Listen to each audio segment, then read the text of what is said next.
In the previous two videos, we investigated the three layers of meaning in Revelation 20 verses 1 through 4. The first layer, which is a comet that will be cast back out into the lower region of outer space and then return at a later time. The second layer, which refers to a stone in the comet's tail that will hit the earth and create a crater and lie in that crater forever, although it will be covered up for 1,000 years. And the third layer, which refers to the fallen angels, whose authority will be deprived of them for 1,000 years when God returns. We went over verse 4 and talked about the three groups of survivors in the last video, the two witnesses who will be killed by the beast but then resurrected by God, and the third group of survivors, which are those who do not worship the beast, who do not die but are rescued alive just prior to the asteroid impact. It says, "And I saw the thrones and those who were beheaded for the witness of Jesus and for the word of God, also whoever had not worshipped the beast or the image, and they lived and reigned with Christ for 1,000 years." Also, this word translated as Christ, number 5547, means anointed, and the word translated as reigned, number 936, also means to exercise the highest influence. So this can also be translated, "And they lived and exercised the highest influence with the anointed for 1,000 years." Then verses 5 and 6 say, "But the rest of the dead lived not again until the 1,000 years were finished. This is the first resurrection. Blessed and holy is he that has part in the first resurrection. On such the second death has no power, but they shall be priests of God and of Christ, and shall reign with him 1,000 years." So the first resurrection is the resurrection of the humans who died during the beast's reign. And it implies that there's also a second resurrection, but it doesn't actually say that. It says the rest of the dead did not live again until the 1,000 years were over. And there are at least three possible meanings for this. Either number one, the rest of the dead will be resurrected by God at the end of 1,000 years. Or number two, it refers to some type of reincarnation. Or three, it refers to the fallen angels impersonating the dead. In a previous video, we looked at the book of Jude, which indicates that the fallen angels are impersonating the dead in Sodom, which is end-time Babylon the Great, where we live now. It says they are twice dead, which seems to refer to the second death in Revelation 20. Revelation 20 verse 14 tells us that the second death will lie in the lake of fire, which is what occurs on the earth after the asteroid hits. So when it says that the second death will have no power over those who will be resurrected by God, that's because the second death occurs at the asteroid impact, and the resurrection by God occurs after the asteroid impact. And again, Jude indicates that it's certain fallen angels who experience the second death, and that's because these certain angels are impersonating people who have already died. The interesting point in this is that the ancient Egyptian texts also speak about the second death. In this book on Egyptian religions, Siegfried Morenz quotes from this book, which allegedly says of Osiris' kinsman that, quote, "he lives after he has died," unquote. So most Egyptian scholars will say that this refers to some silly idea the Egyptians had about life after death. However, there's much in the Egyptian text that these same scholars have failed to adequately explain. For example, the opening of the mouth ritual, which may have involved some type of manipulation or extraction from the brain of the dead person through the roof of their mouth. Revelation 13 tells us the image technology involves a microchip. And in Jude, we're told this image sometimes involves the impersonation of the dead. In other words, they can simulate the appearance of a person and then take over their identity after they've died. This explains not only occurrences that are being reported in our modern times about people who are known to have died being seen again alive by people who knew them, but it also explains why even in Egyptian times, some people were seen alive again after they were known to have died. So it's not the actual dead person themselves who is walking around alive again. It's a fallen angel who is impersonating the dead person. That's what it says. That's what these texts are saying, including the Egyptian text. This also explains why the Egyptians and even other later cultures considered these zombies, so to speak, as being evil. This article right here on Egyptian religion explains that those who die the second death are considered evil. And here again, it says it is Osiris who kills them. So nobody really knows with absolute certainty what the Egyptians were actually talking about. All anyone can do is try to understand, because there's no one alive now that spoke that language. And I personally believe they misunderstood a lot of it. I think in general, our modern scientists underestimate the Egyptians and their understanding of what was happening around them. Also, we know that we are under the deception now. So, of course, the truth about the Egyptian knowledge would not be handed to us by the beast, especially if it's revealing one of the deceptions of the beast. So what they say about the mythology, I don't think they understand what was being said, but I think the truth is still in there. Also notice that in the alleged mythology of ancient Egypt concerning the second death, there's a demon with a crocodile head involved. And there are literally people in modern times describing experiences where they have seen a human being transform into a large crocodile or serpent-like creature. That is what the image technology is. Genesis 3 literally tells us it is the image of a serpent. In other words, people who have allegedly seen quote-unquote reptilians are actually seeing a shift in the image technology. And the serpent image is just that, another image. Not the real appearance, but another fake image. That's what these texts say. And apparently they were using this image technology in the ancient times of Egypt. Revelation 13 says the significant event in the end time regarding this image is that they were able to cause the image to speak in our time. In other words, they were able to synchronize the movements of the mouth during speech to the movements of the image. So it sounds like they were able to look like certain people after they died in ancient times, but they were not able to impersonate this speech at that time. They were not able to perfect the speech synchronization until recent times. So this crocodile demon in the ancient Egyptian texts sounds very much like the image of the serpent in the biblical text. And the second death in the Egyptian text is the killing of the evil zombies by Osiris. In Revelation 20:14, John is giving us more insight by telling us that the second death will occur at the asteroid impact. It will lie in the lake of fire. And we'll cover that in a minute.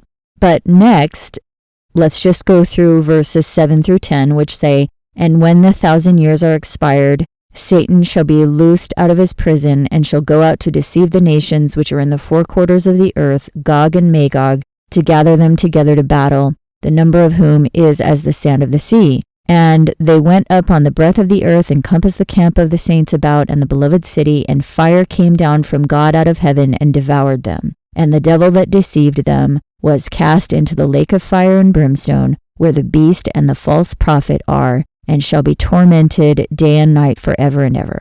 Okay, so first, notice it's not talking about the dragon here. It's specifically talking about Satan, which is the adversary.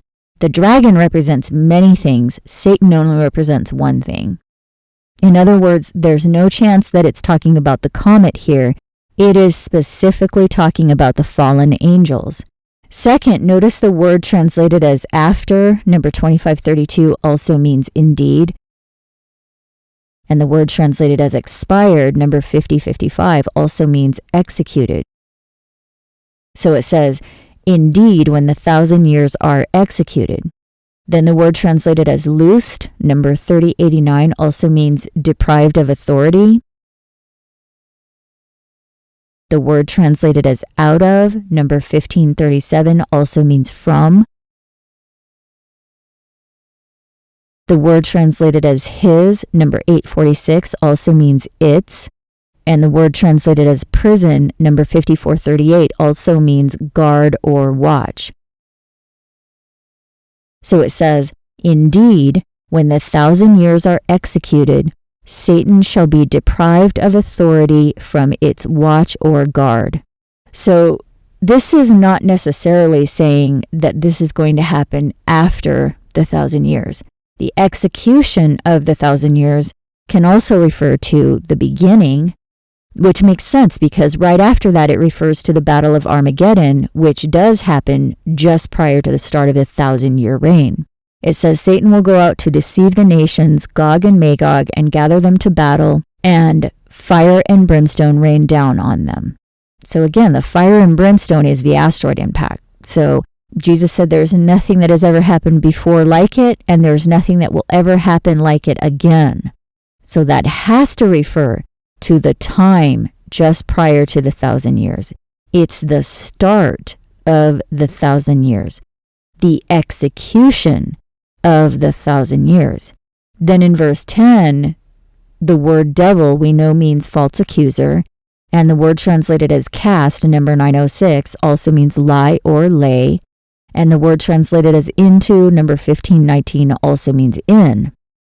So it's saying, and the false accuser that deceived them laid in the lake of fire and brimstone.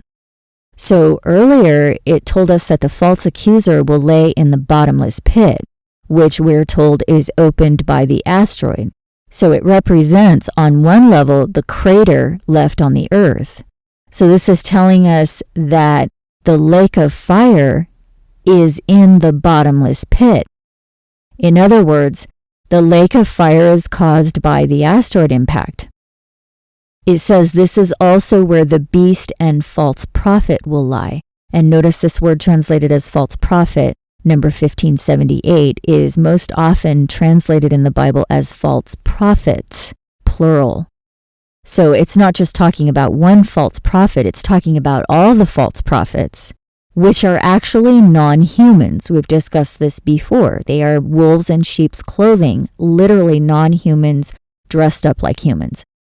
And then this phrase, ever and ever, corresponds to word number 165, which means age or period of time. So it's saying, and the false accuser that deceived them laid in the lake of fire where the beast and the false prophets are, and shall be tormented day and night for a period of time. This is extremely important because in Revelation 9 verse 5, it specifically says the torment will last for 5 months. The torment in Revelation 9 occurs when the asteroid hits, and that is the bottomless pit, which is the lake of fire.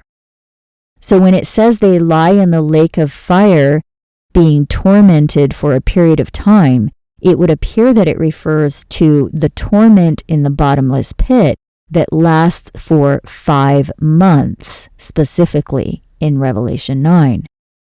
So again, that would be another example of the true God's mercy, because it's not saying they will be tormented forever, only 5 months. And some people may consider that cruel, but 5 months is nothing compared to the lifelong torment that they have inflicted on millions of humans. So, I mean, it's not for me to say. I'm just telling you what the text says. 5 months. That is the length of the torment. That's what it says. Also, one more point about verse 8 where it talks about Gog and Magog. That battle is also mentioned in Ezekiel 39 verse 11. It says, and it shall come to pass in that day that I will give unto Gog a place there of graves in Israel. By the way, Israel is the whole earth. The valley of the passengers on the east of the sea, and it shall stop the noses of the passengers, and there shall they bury Gog and all his multitude, and they shall call it the valley of Hamon-Gog. So by the way, the phrase the noses of the passengers corresponds to one word, number 5674, which means passengers. So I'm not sure why the word noses was added, but it's not there. I don't see it in there. But notice this word translated as Valley of Hamon-Gog, number 1996, means the name to be given to a valley of graves. And the valley is mentioned over and over in the text.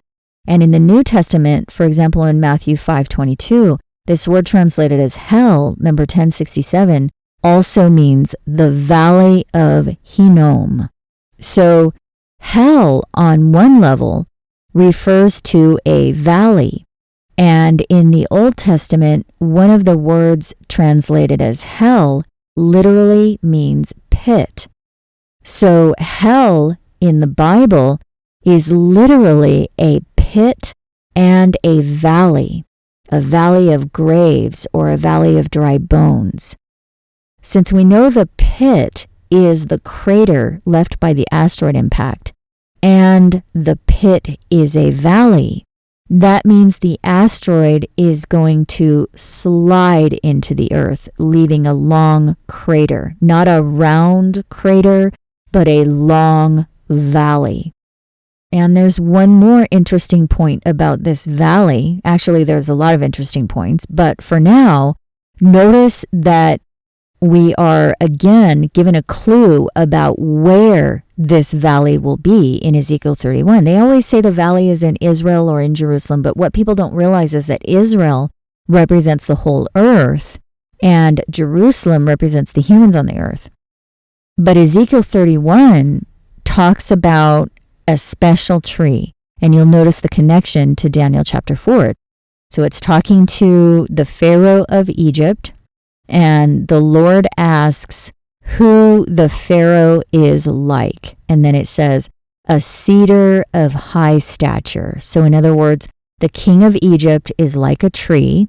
It says his height was exalted above all the trees of the field. All the fowls of heaven made their nests in his boughs, etc., etc. And then as you read on, you'll see the connection to Daniel chapter 4, which says this giant tree will be cut down. The interesting part is that in Daniel 4, the tree represents the king of Babylon, and in Ezekiel 31, it represents the king of Egypt. Then when we get to Revelation, we are told Babylon is Egypt.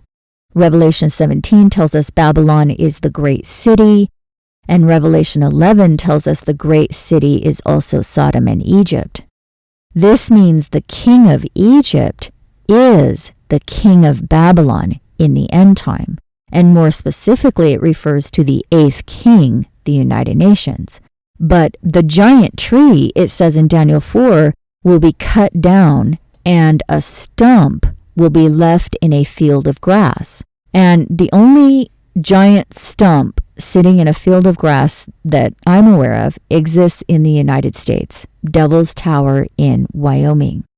So both Daniel 4 and Ezekiel 31 seem to be referring to the United States. And notice Ezekiel 31 verses 16 and 17 say, I made the nations to shake at the sound of his fall, when I cast him down to hell with them that descend into the pit. So again, this word translated as hell literally means pit, and it's confirming that yes, hell is the pit. It's the bottomless pit. In other words, it's the crater that the asteroid will leave in the earth.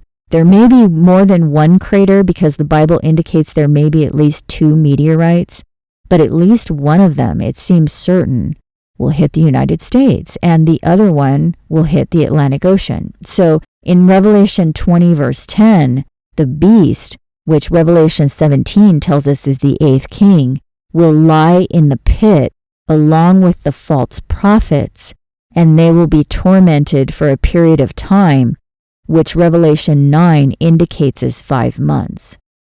So let's stop there for this week, and we'll finish this chapter next week. For more information about the timeline of the end in the Bible, you can watch the playlist linked here. Thank you so much to those who are making this research possible. I hope you're doing well, and I'll talk to you next week.